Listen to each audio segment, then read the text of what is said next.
are always on the level.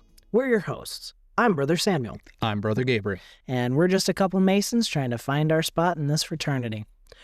Welcome back, craftsmen, to those of you who are our regular listeners, and to any of you who may have just started checking out this show. We wish you a very warm welcome. We hope you find something of value. Brother Gabriel, we kind of made some waves with our last episode. I think we did. I've listened to it a couple of times, and each time I listen to it, I like it more and more. But I think we said what needed to be said in a respectful way, in a education type way, in a what I would determine as professional style manner. It wasn't like Reddit forum pages of bickering back and forth. It was trying to be as stalwart defenders of Masonry in a positive way as possible. But I think we've had some pretty good engagement with it too. Well, and I agree with you. I was a little worried when we first did it. I didn't know how things were going to go. I think we made an attempt to try and tackle the problem from a very logical space, right? Not from an emotional space. I mean, it bled through a little bit on the emotional tab. Yeah, you can only do so much. I mean, it's like talking about something you love. If somebody told you that your family member was a piece of shit, and you know for a fact they're not, you're like, hey, shut up. So, but I think we handled it in a way that was very, very effective. I want you to know that this episode has probably gotten the most outreach we've ever had. Really? Yeah, I was really surprised. We have some of our regular listeners, who, we get some comments here and there. I love seeing comments. They make me happy. And I've got to freak these people out because I get a notification on my phone and I just immediately respond to it. So they got to be like, whoa. But when you only have like 10 of them an episode, maybe if you're lucky, it's pretty easy to do. Yeah. But like, so we have this guy, his name's Ray.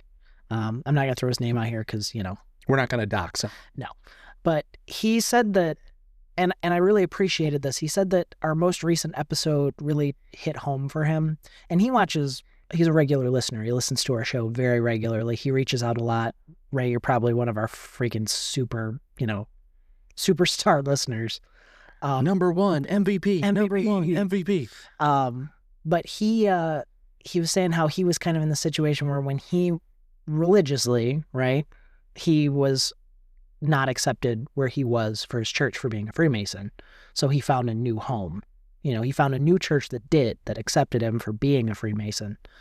And he just said that the latest episode kind of hit him, like, personally, because he went through something similar of having to go through that anti-Masonry, like the rhetoric.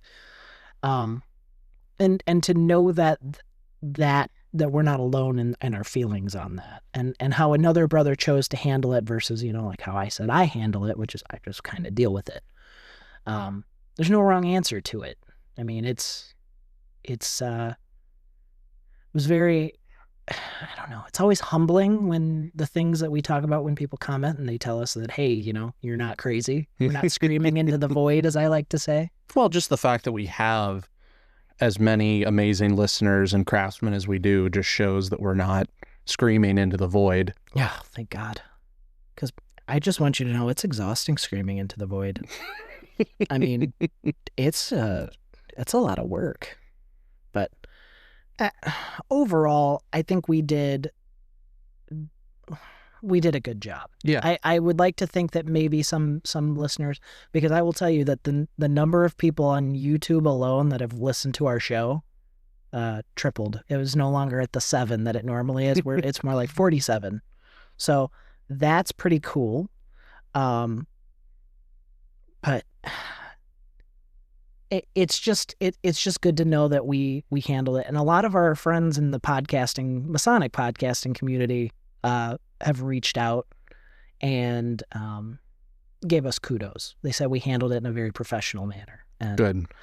A lot of them said, hey, we weren't going to tackle this issue because we didn't know how to do it, but you guys did a great job. So for that, I thank them, and I thank you for their continued support. Absolutely. This amazing community that we're building with all these other podcast groups. If you would have told me, when we started this, that we would have such good friends, Wisconsin and Kansas and, even our brother in East Palestine, have these guys, that we're so close with and be like on the same, meshing level with. On the same wavelength. It's pretty nice to feel. It's nice to feel that part of the fraternity where you can really feel the brotherhood spirit when it's like men you don't know. You haven't even been to lodge with them, but you communicate and you talk and you engage and you have good conversations with and you do productive service to Masonry together. It's an amazing feeling. Well, and it's funny. So Brother Andrew from Time for Fellowship,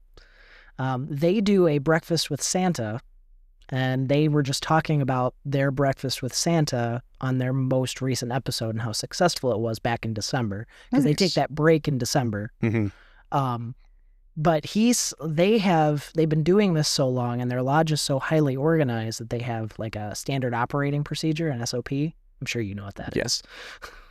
Yes. That they have for all of these events. And I was like, man, we're doing a pancake breakfast in March, and we haven't done one in a while, and we don't have an SOP. Hey, brother, can you just copy it and go? That's what's nice about those, is because you can just plug anyone into it as long as they know what their job is supposed to be. If you have that SOP, if you have the list of tasks of everyone's supposed to do and they know how to do their task, you can just take that operating formula and go cha-chunk, cha-chunk, cha-chunk around, and different groups, different companies, different platoons can all do that. Well, and what's great with this is I'm looking at it and I'm reading it and I'm like, huh. And he's like, if you have any questions, let me know. And I said, I only have one. So what's a NESCO? It says, set up the NESCO like at 7 a.m. I was like, what's a NESCO?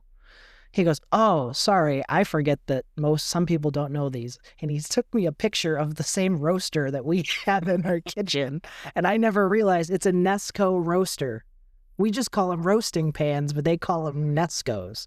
Wow. So in my head, I'm just over here. I'm like, man, Masonry is actually just kind of the same everywhere you go. Including, it's just verbiage is different. If there was ever an example of that, it's those stupid roasting pans. And those roasters have been used to cook green beans at every lodge. So, but I'm really looking forward to that.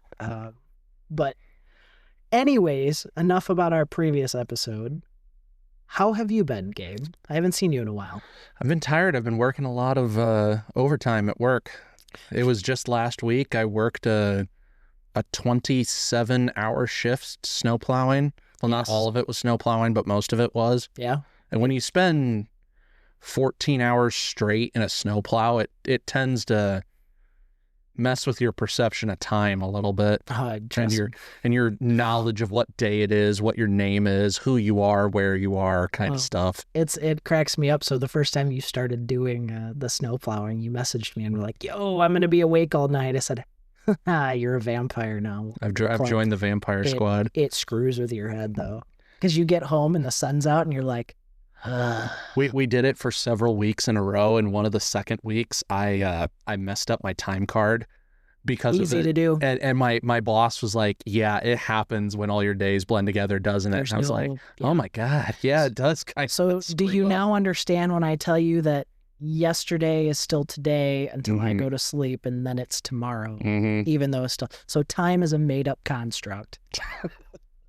You know what I mean? Like it is not tomorrow until I go to bed and wake back up. Doesn't matter what time I wake up. It's still yesterday. Technically what day it is. It doesn't matter. I will come home from work at 6:30 in the morning and make macaroni and cheese. Like it's dinner time for me. I don't care. I walked in the one time, I remember I was at I stopped at the gas station and I had a really rough shift and I bought a tall boy at like 7 o'clock in the morning. The lady behind the counter just kind of stared at me and I was like, I work third shift. It's okay. It's okay. This is dinner time for me. I'm going to eat this with a steak. She's like, oh, okay. You're not an alcoholic. I'm like, no, this is Not yet. No, this is reasonable, actually. But actually, speaking of that long day, I made it worse. Because you and I then traveled with Brother Ricky, and we went to Barton Smith Lodge to see an entered apprentice degree. Oh, you had a rough... Oh, I remember you saying you had a rough shift. I came in almost late to the degree, though, so we didn't get a lot of chance to talk.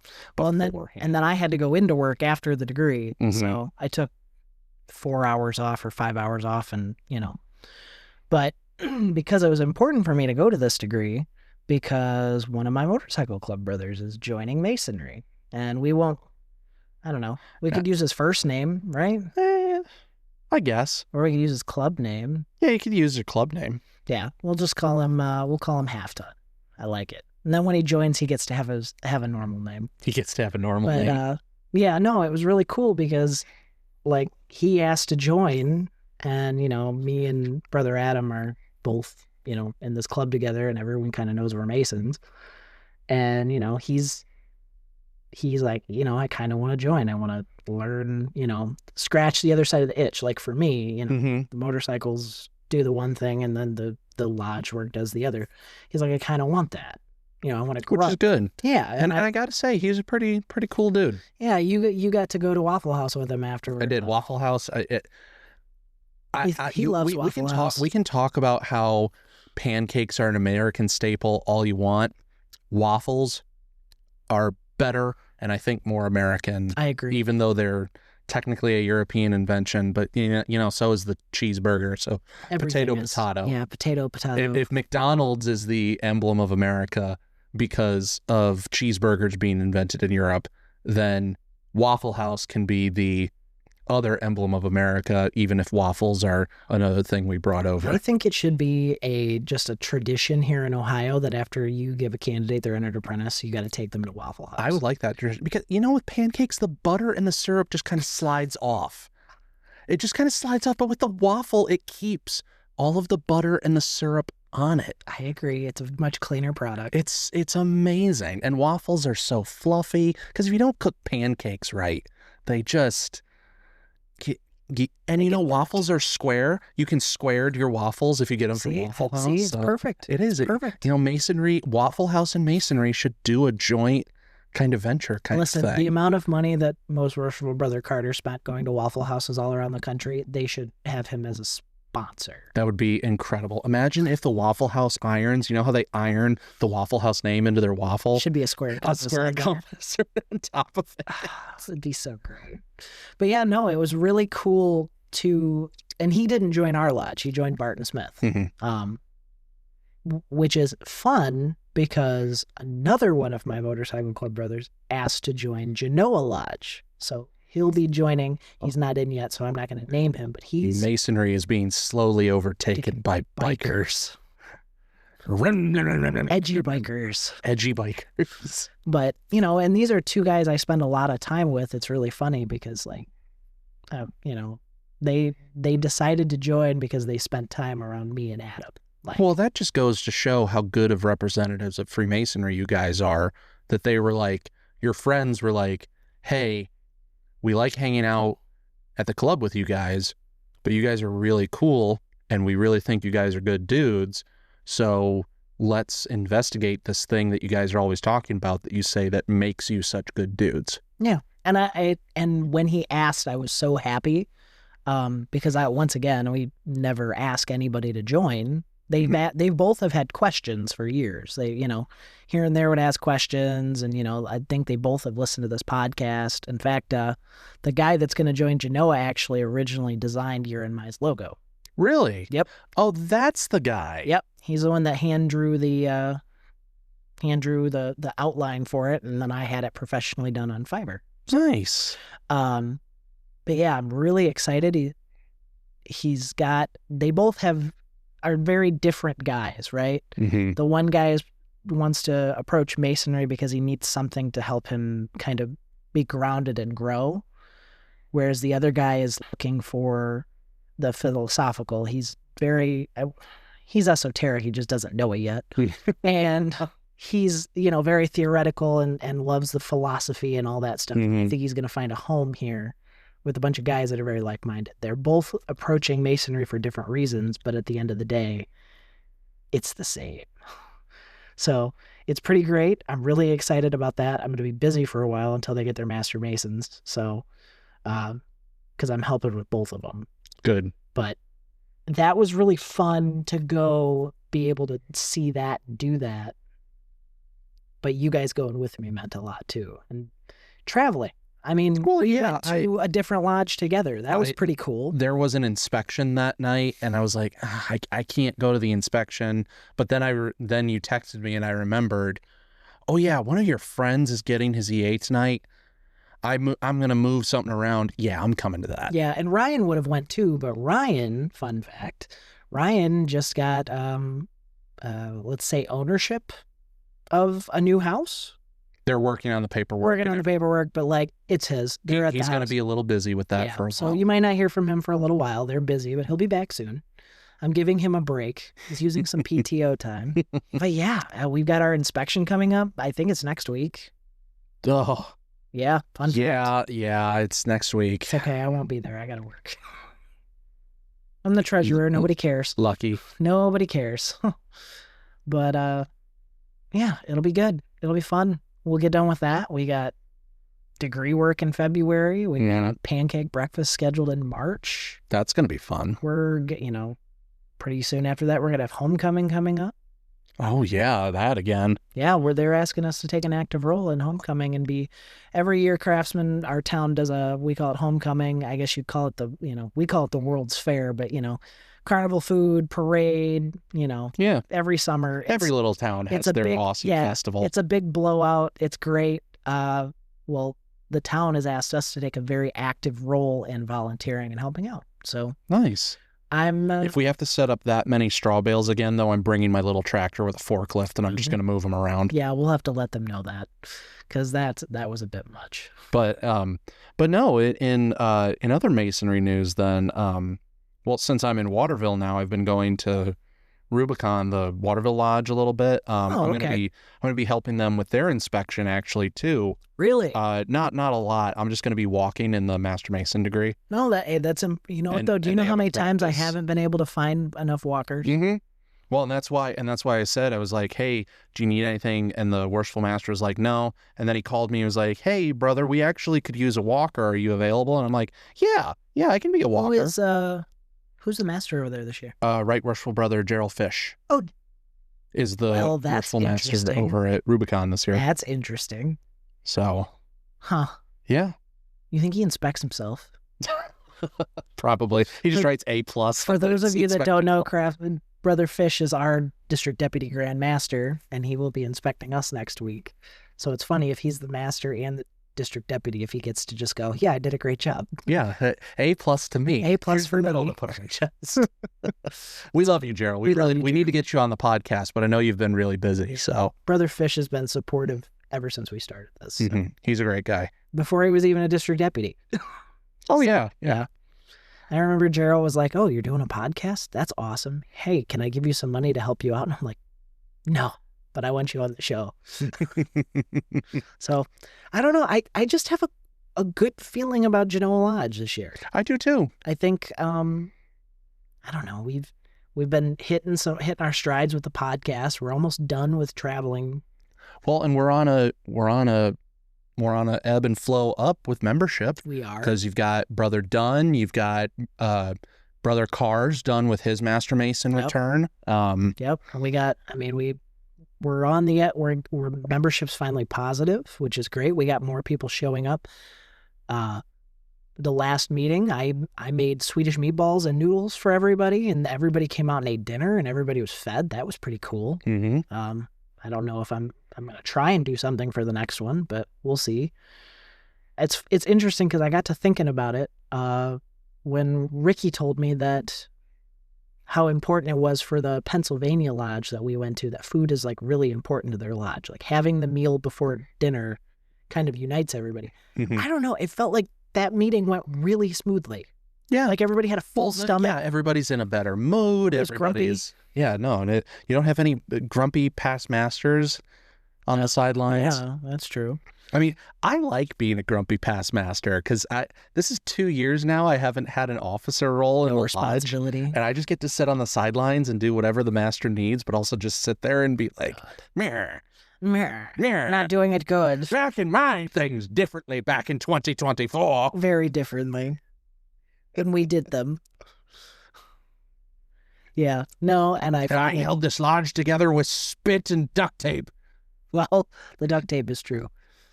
But no, and I think I finally got all the books balanced, so everything's good money-wise. Awesome. Awesome. You're doing a great job with that, by the way. Thank you. I'm trying to do it with both feet forward, and, it was a little rough figuring out how, when you jump into somebody else's job and you're like, how do I swim through how they did it versus how I'm going to do it? And you're like, okay, all right. Everything makes sense. What does annoy me now is all of our recurring transactions, I get more anxiety because a thing will pop up on my screen that says blank bank. And I'm like, who spent $49 on the credit card? And I open it up and I go, oh, that was us. We already approved that. That was approved a while ago. Yeah, that's automatic. We're just going to go ahead and just swerve that through. But I don't know, between that and, we're doing this pancake breakfast, I think that's going to be super, I don't know, community involvement. Mm-hmm. Like we're not just raising money for ourselves. We've pledged that we're going to give a chunk of the money that we raise to Genoa schools. Good. And then in theory, if you think about it, all the other money that we raise is essentially just going to go back to helping the community because, that's how, the way I think about it, I'm like, that's how we pay to sponsor events like Homecoming and Harvest Fest. I mean, that money's got to come from somewhere. We got to take care of ourselves. It's not like we're up here eating, filet mignon. Yeah, right. I made Swedish meatballs and that was full. That was the best meal we've had in a while. Yeah, you made Swedish meatballs and like the cheap noodles, but you seasoned it real good. It all came out real good. Yeah. Did you, you ended up taking a chunk of it home. How was it good? It was pretty good, Reheated. I want my Tupperware. I know. I still have my Tupperware. It's sitting on my counter. Don't be a Tupperware thief like Charlie Murphy, okay? He had Joe Rodosi's Tupperware for years until Price found it. So don't be a Tupperware thief. Even past grandmasters can be Tupperware thieves. How can we possibly rule the world if even our past grandmasters are Tupperware Right, thieves? Tupperware thieves. Nobody likes a Tupperware thief, but it's not intentional. It's never intentional, but it is expensive. Each one of those Tupperwares is $5. But no, I think everything's going really good. I'm really excited. I finally have Brother Bill Carter is going to be like dead set on the show. He's going to be our next episode. I got him locked in on the 28th to sit down with him. And how you were with me the last time when I just blew me away. It was a great episode. I mean, that had to be 2 parts because it was such a good episode. Good. So I'm hoping we can get everything into one. But we'll just let him cook. We'll just let him cook, man. Let the cook. And then I think after him, I'm going to try and see if I can schedule a visit out to the Prince Hall Lodge here in Toledo. Now, that'll be really cool because we've been wanting to do that for a while. Agreed. Not only as a lodge, but also as the podcast. Yeah, so. I agree. And then I think after that, we're going to have our keynote speaker come on, Brother Chad Kopinski. And good. We'll end out that season, and then you and I are going to have to think of some fun episodes to do in the summertime. There'll be some fun episodes. I've got some ideas I'm cooking on some stuff. But on a fun note, I don't know if you know or not. I don't think we've announced it yet, but I'm going to just go ahead and let the cat out of the bag on this one for anybody that's made it this far into the episode. We have another podcast we're going to be working with pretty soon. Ooh, which one is that? At Refreshment. They're out of Illinois. Really? Yes. They are from Chicago. Oh, that'll be cool. Well, and also fun. I don't know if I'm hoping this will all work out and we can do this, but I, at the very least, but hopefully we're going to actually go visit them since they're only about 4 hours away from us. Oh, now that'll be cool. We could make like a day trip out of it. Well, I figured we probably would go down, stay for the day, and then probably sleep and then come back the next day. We'll get a hotel room. Okay. But maybe they can take us out and show us the town a little bit after we're done recording. But that'll be cool. The last time I was in Chicago was when I was turned 11. Right. Isn't that crazy? Yeah, it's been a long time. I'm really looking forward to working with those guys. They are fun. You should see all the memes that they have. They're big memers. So I think I've seen them on Facebook. Yep. And all their memes. Yeah, they're hysterical. They've been around a lot longer than we've been. They're pretty. Well, it'll be good to work with them then. Yeah. They probably have a lot of longtime listeners who'd be happy to support some other Masonic podcasts. And same, if you've never seen their show, you'll see us. They're a video podcast though, so we're gonna have to be. We'll be presentable. Behavior. We're gonna have to be presentable. I'll wear my white lambskin apron and nothing else. Yeah, nothing else. I'm sure they would like that. So I'm really excited for that. We've got some big things in the works. So stay tuned for that, craftsman. That'll be really cool. To that. But in other news, how are things in Gabe's world? Any other fun tidbits? No, not really. I mean, we're just kind of working. You haven't made any major. I haven't even had time to change a headlight on my truck. I've been working too much. Yeah, but the overtime's got to be beautiful. Yeah, I mean, it goes straight into a savings account, so. Well, at least you can do that. Yeah. Remember when you couldn't? Yeah. I just can't seem to catch a break here. So anybody who thinks that we have the treasure, I'm going to prove you wrong in several sentences.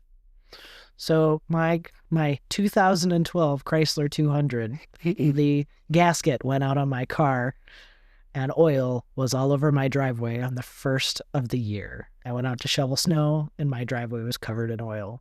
Nice. So $500 later, got that fixed. Nice.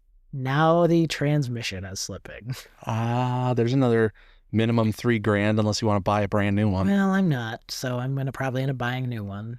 Oh, so there's $5,000 to $7,000. Well, I'm probably just going to be done with that car and buying a new car. Oh, okay, yeah, because that car is worth 3 pennies and a peanut. It's not even worth that. Actually, I probably have the longest running Chrysler 200 on the road, period. It's debatably a classic, and it's only got 130,000 miles on it. Hey, that's 120,000 miles longer than they normally last. Yeah, right. You're not wrong. But between that and work, we're just busy, understaffed, very busy. Everyone's getting sick. This flu epidemic is pretty gnarly. Yeah. And then on top of all of that, trying to plan a wedding and a CT registry. I'm taking that in the beginning of February. So, well, congratulations, I guess. I'm not there yet. I got to pass the darn thing first, but. Oh, I have to schedule an MRI, and I might schedule it at Mercy just to get you to be my expert. Well, I won't do it, but I'll tell you that our people are awesome that do them. That'd be so funny if I can get it scheduled for a time where you'll be there. You can do it at night. I'll be there. I'll stand there and, go over you with the wand. Wow. But, yeah, it'll be, I don't know. If I can just get things to calm down, it'd be great, but. Nice. I don't know. I'm trying to be very optimistic right now. I know it's a weird time of the year. Everything's blah, But it is inspection season for those that are partaking. Yeah. That's always a good thing. Do you have any interest in partaking? I mean, I would if I could. Like, if I have something, I'll go to an inspection. Or if the wife doesn't have Eastern Stars, or if the kid doesn't have something to do, or if I don't have military paperwork to do, or if I don't have insurance paperwork to do, or if I don't have a headlight that needs replaced on my truck, or if I don't have a rear windshield that needs replaced on my truck, or if I don't have a bumper that needs replaced on my truck, or if I don't have a tire that needs replaced on my truck, and all those other things that I need to do. Then we'll go to an inspection. Then we'll go to an inspection. Hey, if I can get that early payout retirement to be able to retire after only putting 25 years in, I'll go to inspections every inspection season. Yeah, with you when I'm retired. I'll have the time to stay up until 11 o'clock with introduction. Sam, I love Eastern Stars to death. It's an amazing organization and amazing women and men in it, but I know, you told me. The introductions. Oh my Lord. It was 10:30 before introductions even got done. Which is ridiculous, because do you guys do degree work at those? Mm-hmm. So they still have to do degree. And Eastern Star degrees are pretty long, too. So what? They didn't get out of there? I think we didn't get out of there until like 2 in the morning. That's unacceptable. Unacceptable. Unacceptable. That's how it feels. I would have just stood up and left. Ain't nobody got time for that. Ain't nobody under the age of retirement has time for that. No. Well, that's most of your members. Well, depends on what lodge. We're getting there. Yeah. I got a lot of hope for Masonry when, people will say, oh, is there still a place for Masonry in today's society? And I just want you to know, I went to Chili's yesterday, and that place is hopping with people under the age of 40, okay? I don't know if you've been to a Chili's 5 or 6 years ago. Nobody was in there. And if there were, they were like 65 plus. Well, I mean, which isn't wrong, but like, it was weird to see. I was like, wow, this place is packed with like something, didn't you people kill I'm the last millennial. I'm the last of the millennials. I turned 30 this year. Well, they accused us of killing, casual dining. That's not true at all. I know it's not true. We didn't have the time or money for it. Well, now a lot of millennials are hitting the time where they finally have money. So well, it also helps that like Melissa and I both went. I got a soup, steak, and a pop, and she got her like Mexican Tex-Mex bowl. I can't remember what they call it. That's what it's called. It's like a Tex-Mex bowl, and it was like $30.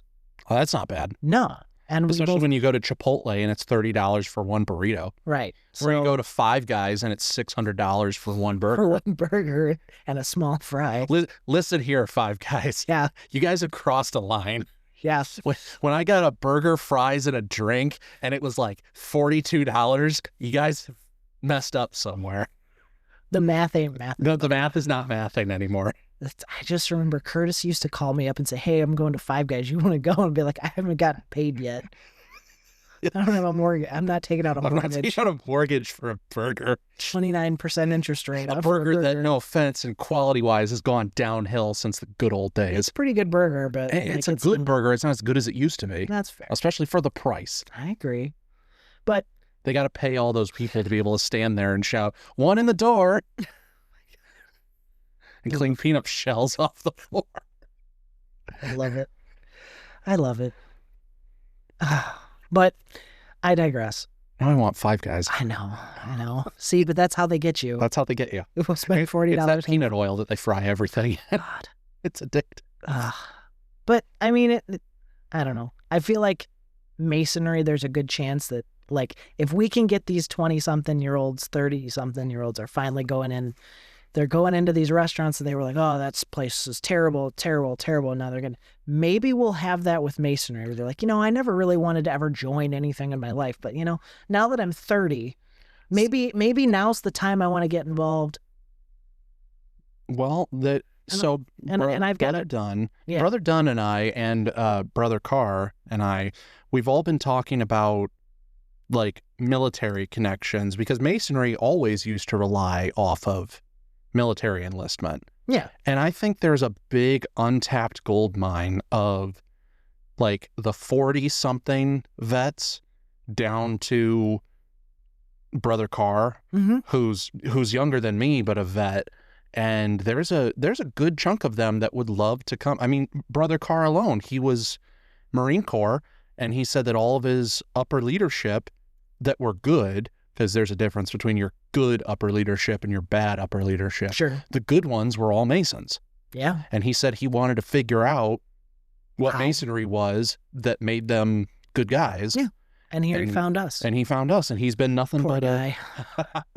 But no, he's been a really cool guy, and I mean the lodge loves it because he's been sticking with it because he works a heck of a job. Yeah. He works bonker hours. He's like a train decoupler, like train wreck cleanup guy. He's there. He leaves at the drop of a hat. We had to somebody had to hold his pager during his Master Mason degree, and if he got paged, we had to just stop and do it again another day.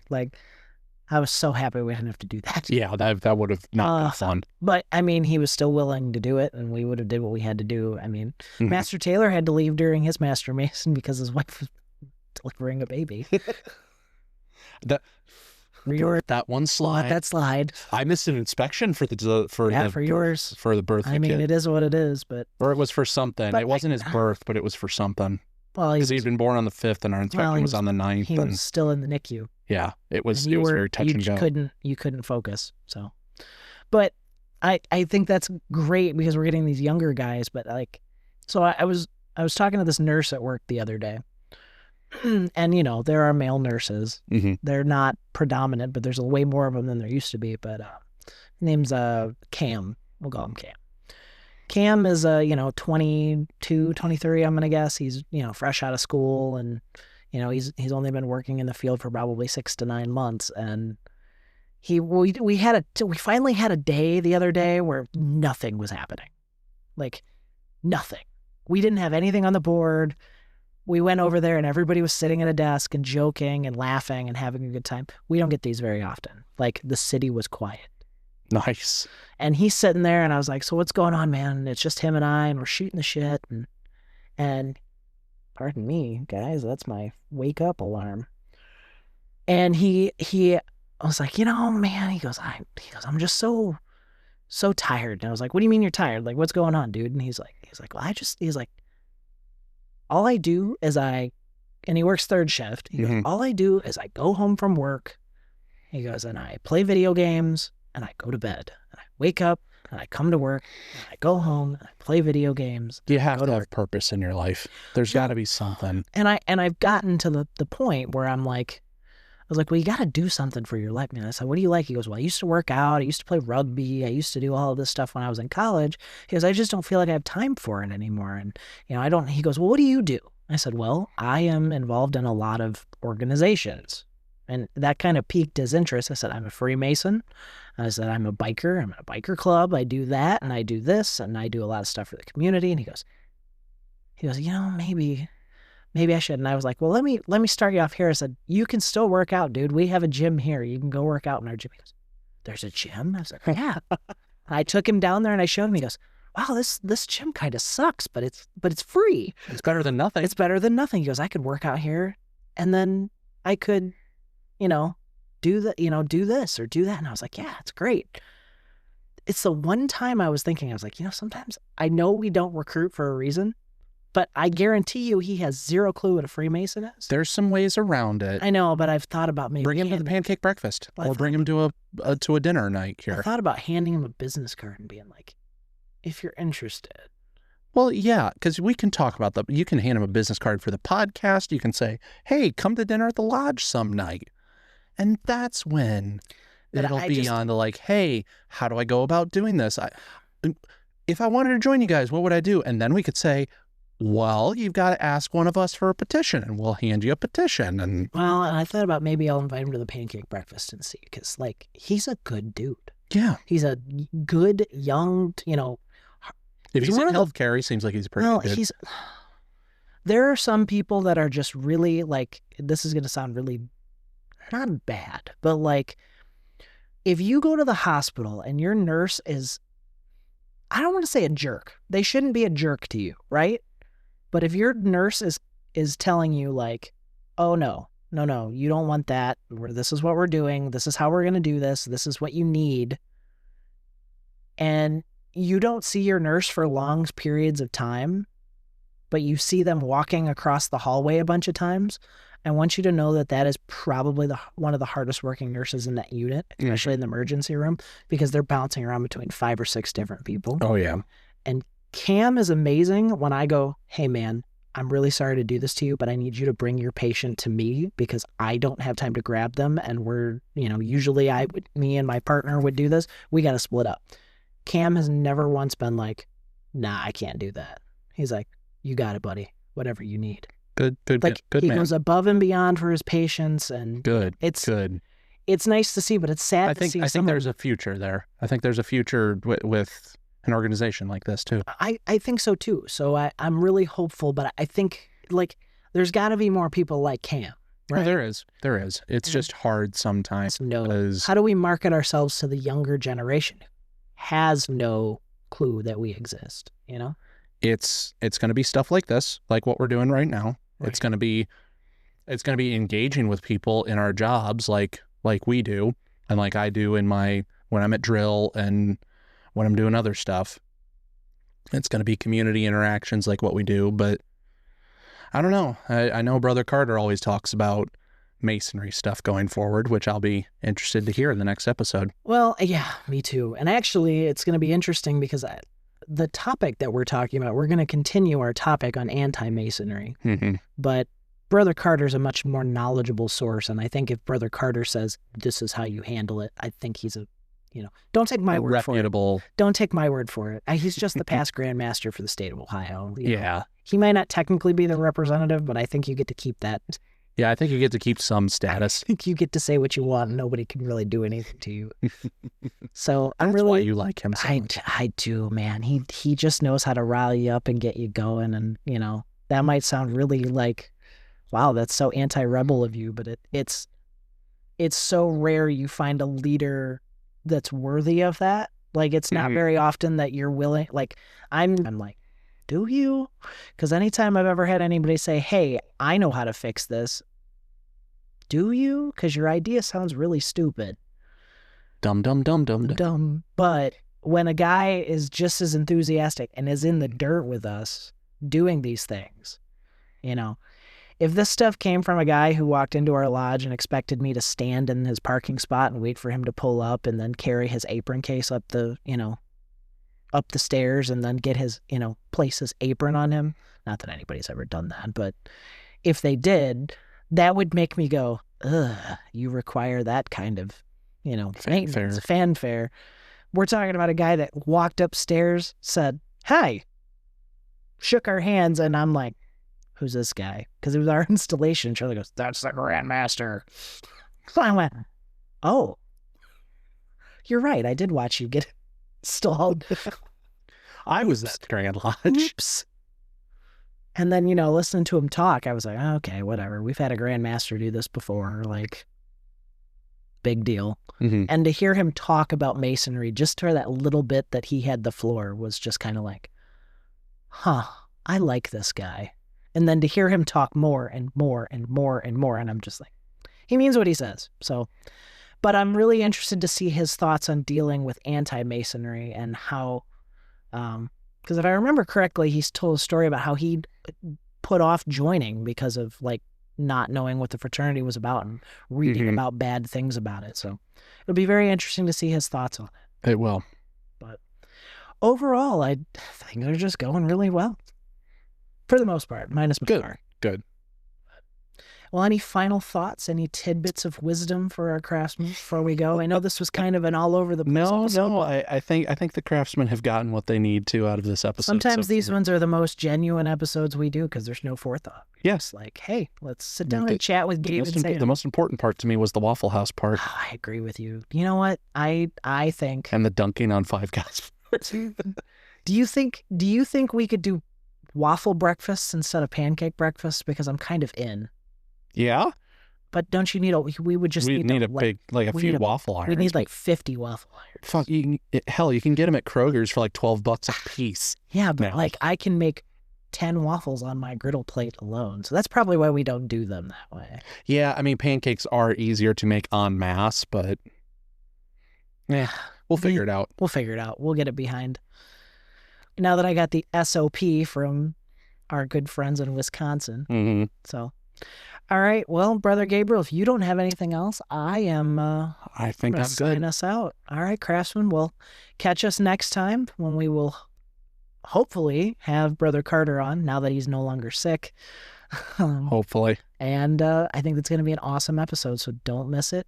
Jump onto our socials and hit us up with comments. We love seeing them. Brother Gabriel, do you have anything? Nope. All I've got to say is, remember, craftsmen, keep your working tools in order. And always be on the level. Thank you.